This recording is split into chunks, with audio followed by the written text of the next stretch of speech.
हे घड्याळात गेलं पाहिजे आणि या घड्याळाला मत देत असताना हे घड्याळात गेलं पाहिजे आणि या घड्याळाला मत देत असताना नगराध्यक्ष सुद्धा तुम्ही आपल्या विचारांचा बसलो तर सर्वाधिक निधी हा पुणे नाही आर्थिक विकासाला चालना देण्याचं काम हे अर्थमंत्र्याच्या हातात असतं आणि म्हणून किशोराच्या चाव्या ह्या दादांच्या हातात आहेत.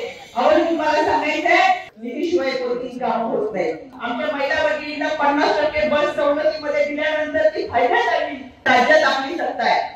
राज्यात सत्ता असताना राज्याच्या गावगाडा आर्थिक विकासाला चालना देण्याचं काम हे अर्थमंत्र्याच्या हातात असतं आणि म्हणून किशोराच्या चाव्या ह्या दादांच्या हातात आहेत.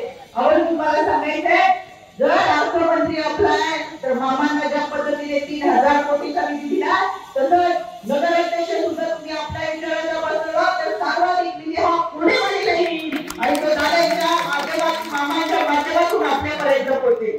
निधीशिवाय कोणतीच काम होत नाही. त्याच्यामुळे मग तुमचं निधी आमचा या विचारावरती खरे असताना आमच्या महिला भगिनींना त्याची स्वप्न साकार करायची असतील तर आपलं मत हे घड्याळात गेलं पाहिजे आणि या घड्याळाला मत देत असताना खऱ्या अर्थानं मातृशक्ती ही विचारामध्ये बदल करू शकते. कारण तोट्यात असलेली बस सुद्धा आमच्या महिला भगिनींना 50% बस सवलतीमध्ये दिल्यानंतर ती फायद्यात आली. म्हणजे फायद्यात कुणाला आणायचं तोट्यात कुणाला आणायचं हे आमच्या महिला भगिनींच्या हातात असतं.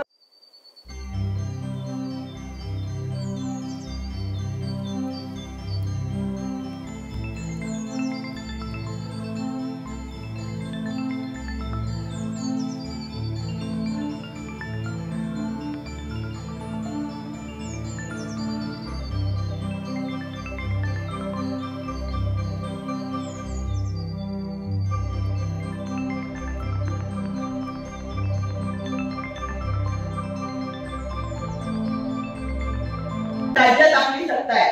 राज्यात सत्ता असताना राज्याच्या गावगाडा आर्थिक विकासाला चालना देण्याचं काम हे अर्थमंत्र्याच्या हातात असतं आणि म्हणून किशोराच्या चाव्या ह्या दादांच्या हातात आहेत.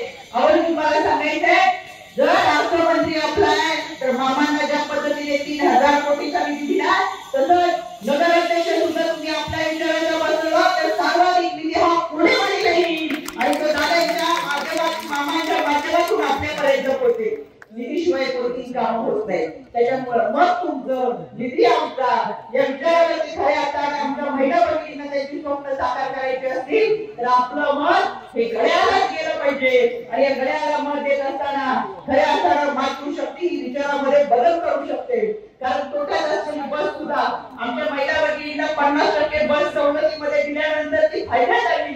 म्हणजे फायद्यात कुणाला आणायचं तोट्यात कुणाला आणायचं हे आमच्या महिला भगिनींच्या हातात असतं.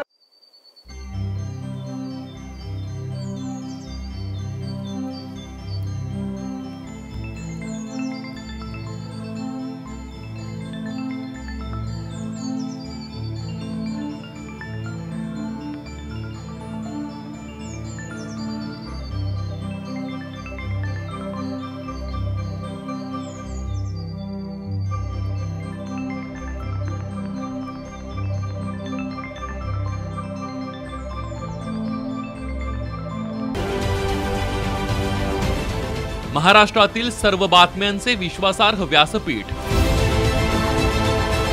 सकाळच्या सर्व सोशल मीडिया प्लॅटफॉर्मला लाईक, फॉलो आणि सबस्क्राईब करा. तसंच सर्व नोटिफिकेशनसाठी बेल आयकॉन प्रेस करायला विसरू नका.